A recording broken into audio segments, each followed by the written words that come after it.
ലോകത്തിലെ ഏറ്റവും പ്രശസ്തമായ വജ്രങ്ങളിൽ ഒന്നാണ് കൊഹിന്നൂർ രത്നം. കൊഹിന്നൂർ എന്ന പേര് പേർഷ്യൻ ഭാഷയിൽ നിന്നുള്ളതാണ്. അതിന്റെ അർത്ഥം പ്രകാശത്തിന്റെ മല എന്നാണ്.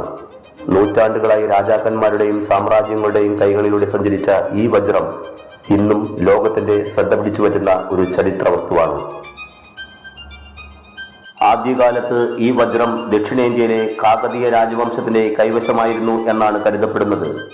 പിന്നീട് വിവിധ യുദ്ധങ്ങളുടെയും ആക്രമണങ്ങളുടെയും ഫലമായി അത് പല ഭരണാധികാരികളുടെ കൈകളിലേക്ക് മാറി. 14-ാം നൂറ്റാണ്ടിൽ ദില്ലി സുൽത്താൻമാർ ദക്ഷിണേന്ത്യ ആക്രമിച്ചപ്പോൾ കൊഹിന്നൂർ വജ്രം ദില്ലിയിലേക്ക് കൊണ്ടുപോയതായി പറയപ്പെടുന്നു.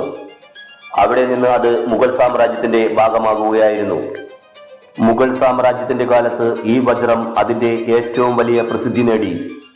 ഷാജഹാൻ തന്റെ പ്രശസ്തമായ മയൂര സിംഹാസനത്തിൽ ഈ വജ്രം അലങ്കരിച്ചിരുന്നു. അതുകൊണ്ട് തന്നെ രാജകീയ സമ്പത്തിന്റെയും ശക്തിയുടെയും പ്രതീകമായി കൊഹിന്നൂർ മാറി. 1739 പേർഷ്യൻ ഭരണാധികാരി നാദിർ ഷാ ഇന്ത്യ ആക്രമിച്ചു.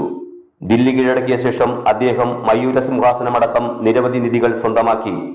അപ്പോഴാണ് ഈ വജ്രത്തെ കണ്ടപ്പോൾ കൊഹിന്നൂർ, പ്രകാശത്തിന്റെ മല എന്ന് അദ്ദേഹം വിളിച്ചതെന്ന് ചരിത്രം പറയുന്നു. പിന്നീട് നാദിർ ഷായുടെ മരണത്തിന് ശേഷം ഈ വജ്രം അഫ്ഗാനിസ്ഥാനിലെ ഭരണാധികാരികളിലേക്ക് മാറി. പിന്നീട് അത് പഞ്ചാബിലെ സിഖ് സാമ്രാജ്യത്തിന്റെ സ്ഥാപകനായ മഹാരാജ രഞ്ജിത് സിംഗിന്റെ കൈകളിലെത്തി. രഞ്ജിത് സിംഗ് മരിച്ചതിന് ശേഷം പഞ്ചാബ് ബ്രിട്ടീഷുകാർ കീഴടക്കി.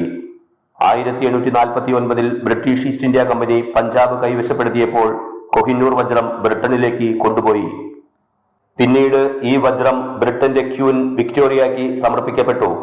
ലണ്ടനിലെ രാജകീയ കിരീടാഭരണങ്ങളിൽ അത് ഉൾപ്പെടുത്തി. പിന്നീട് ഇത് പുതുതായി മുറിച്ചും രൂപം മാറ്റിയും ചെറിയ വലിപ്പത്തിലാക്കി.